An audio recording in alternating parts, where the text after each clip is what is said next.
ইফতারি সামনে রেখে দোয়া কবুল হয়। বিশ্বাস হয়? কি সামনে রেখে? সামনে ইফতারি। বসে থাকি আমরা তৃষ্ণায় সারাটা দিন, ছাতি ফেটে যায়। আল্লাহ দেখে, দেখতে দেখতে আল্লাহর একটা সফট কর্নার তৈরি হয়। এটাই সুযোগ কাজে লাগানোর, ঠিক কিনা?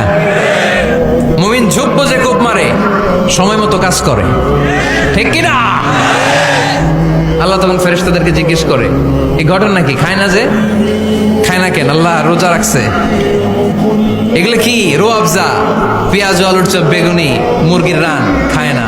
খায় না কেন? ওরা যে ক্ষুধার্ত, আল্লাহ আপনার ভয়ে। তাই কি চায়?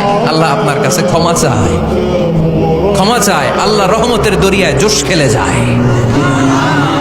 আল্লাহ তখন বলে, আমারে দেখছে নাকি ওরা? ফেরেশতারা বলে, না দেখে নাই। আমার জান্নাত জাহান্নাম দেখেছে? না দেখে নাই। আমারে না দেখে, জান্নাত জাহান্নাম না দেখে আমার এত ভয় করে। যাও, আজকের এই রোজার বিনিময়ে এখন বান্দা যা চাইবে সব কবুল করে নেব।